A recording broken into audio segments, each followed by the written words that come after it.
Dear viewers, আসসালামু আলাইকুম। Welcome to Shamim academy. আজকের ভিডিওতে আমরা শিখব কিভাবে একটা এক্সেল ফাইল প্রিন্ট দিতে হয়।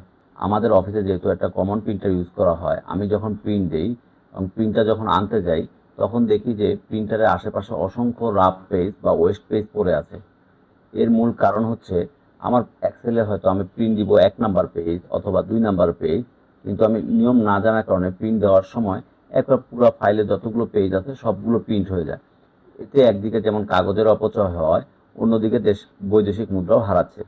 আমরা প্রিন্ট দেওয়ার সময় প্রথমে ফাইল মেনু সিলেক্ট করি, ফাইল মেনু থেকে প্রিন্ট অপশনে যে প্রিন্টে ক্লিক করি, অথবা কিবোর্ডের কন্ট্রোল পি দিলেও প্রিন্ট অপশনটা চলে আসে। আমি এখানে দেখতেছি আমার এখানে 9টা পেজ আছে। আমি একটু এক একে দেখি।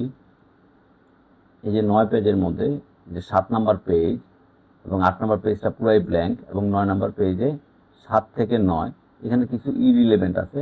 এগুলো আমি কিছু নোট দিয়েছিলাম আমার এই ভিডিওটা করার জন্য, বাট আমি চাচ্ছি না এই অংশটুকু প্রিন্টে আনার। যেহেতু আমি এই অংশটুকু প্রিন্টে আনতে চাচ্ছি না, তাহলে আমি কিবোর্ডের কন্ট্রোল হোম দিলে একবার হোমে চলে আসবে। তারপর কিবোর্ডের কন্ট্রোল শিফট ডাউন অ্যারো এবং কন্ট্রোল শিফট রাইট অ্যারো দিয়ে আমি সিলেক্ট করলাম। সিলেক্ট করার পর সেম একইভাবে ফাইল মেনু যে প্রিন্টে ক্লিক করব। প্রিন্টে ক্লিক করার পর যে এখনও কিন্তু 9 পেজ আছে, তাহলে এখানে প্রিন্টের যে সেটিং আছে, এখানে প্রিন্ট অ্যাক্টিভ শিট আছে। আমি এখান যে যদি প্রিন্ট এন্টায়ার ওয়ার্কবুক দিই, সেই ক্ষেত্রে আমার এই এক্সেল ফাইলে আরও যদি শিট থাকে সবগুলো শিট প্রিন্ট হবে।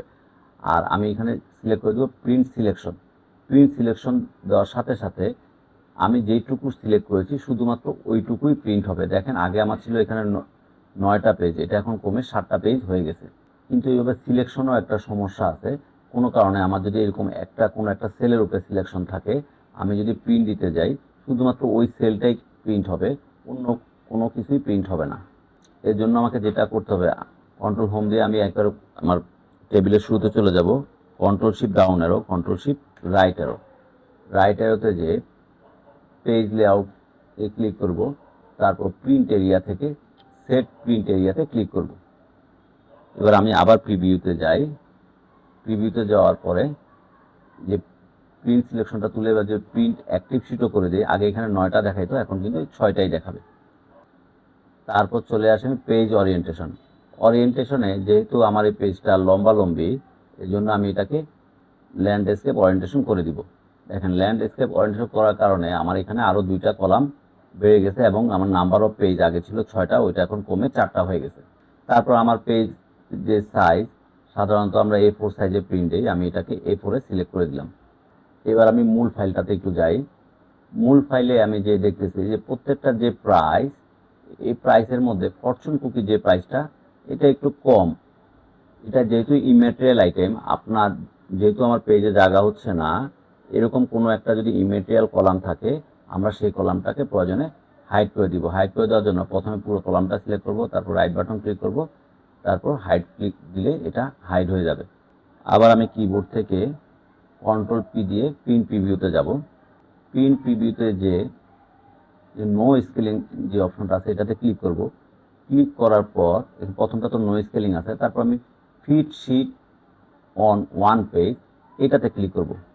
এইটাতে ক্লিক করার পর পুরো শিটটাই কিন্তু আমার এখন একটা পেজের মধ্যে চলে আসছে, বাট এটা যদি আমি প্রিন্ট দিই এটা কিছুই বোঝা যাবে না। তারপর আমরা একটু বাকি অপশনগুলো চেক করি। Fit all column on one page, এটা দেওয়াতে লুকিংটা সুন্দর আসছে, বাট সেকেন্ড পেজে যখন আমি যাব, তখন দেখতেছি আমার সেকেন্ড পেজে হেডারটা নেই। সেখানে আরও একটা যে অপশন আছে, ওইটাও আমরা একটু চেক করি। Fit all row on one page, এখানে প্রত্যেকটা রো একটা পেজে চলে আসছে, বাট এটাও কিছুই পাওয়া যাচ্ছে না। তাহলে আমরা আগের অপশনে চলে যাই, fit all column on one page. এটা মোটামুটি সুন্দর একটা পেজের মধ্যে আছে, বাট আমার সেকেন্ড পেজে কলাম হেডারটা নেই। এই কলাম হেডার আনার জন্য আমি পেজ লেআউট ট্যাবে ক্লিক করব, দেন প্রিন্ট টাইটেলে ক্লিক করব। প্রিন্ট টাইটেলে যে রোজ টু রিপিট অ্যাট টপ, এর মানে হচ্ছে প্রত্যেকটা পেজে আমি রোটা হেডার হিসাবে দেখতে চাই। দেন আমি এখানে সিলেক্ট করে আমি রো 1টাকে সিলেক্ট করে দিব, দেন ওকে ক্লিক করব। এবার আমি আবার প্রিন্ট প্রিভিউতে চলে যাই। প্রিন্ট প্রিভিউতে যাওয়ার পর আমি দেখতেছি প্রথম পেজও আসছে। আমি যদি সেকেন্ড পেজে যাই, কলাম হেডারটা চলে আসছে। এরপর আমি এখান থেকে পেজ সেটআপে ক্লিক করব। পেজ সেটআপে যে মার্জিনে ক্লিক করব। আমার মার্জিন যদি কোথাও কমানো বাড়ানো লাগে আমি এগুলোর মাধ্যমে মার্জিন কমাবো বাড়াবো। তারপর সেন্টার অ্যাট পেজ, আমি এটা যদি হরিজন্টালি করে দেই তাহলে আমার এই ডকুমেন্টটা পেজের মাঝামাঝি থাকবে। এর ফলে আমার ডকুমেন্টটা বাম থেকে ডানের যে স্পেসটা আছে এর ঠিক মাঝামাঝি থাকবে। আর ভার্টিক্যালি করে দিলে উপর থেকে নিচে মাঝামাঝি থাকবে। এটা যদি আমি ভার্টিক্যালি করে দিই আমার ডাটাটা অসুন্দর দেখাবে। তারপর আমি একটু আপনাদেরকে দেখাই দিই যে মাঝামাঝি চলে আসছে। তাহলে আমি পেজ সেটআপে যে মার্জিনে যে শুধু হরিজন্টালি দিব, ভার্টিক্যালটা তুলে দিব, দেন ওকে করে দিব। তারপর আবার আমরা আমার মেইন ডকুমেন্টে চলে যাই। এই এক্সেলের একেবারে নিচে ডান পাশে যে স্ট্যাটাস বার আছে এগুলো সম্বন্ধে আমরা একটু জানি। প্রথমটা হচ্ছে নর্মাল, আমরা সাধারণত এক্সেলে যে পেজটাতে কাজ করি এটা হচ্ছে সেটা। তারপর হচ্ছে পেজ লেআউট ভিউ। এই পেজ লেআউট ভিউটা হচ্ছে প্রিন্ট করার সময় পেজ কেমন দেখাবে, এতে মার্জিন, হেডার, ফুটার ইত্যাদি দেখাবে। দেখেন আমার এই পেজে এই হেডার, ফুটার এবং কোন পেজে কি কি আসবে এবং পেজে ডানে বামে কতটুকু জায়গা থাকবে এগুলো সহ দেখাচ্ছে।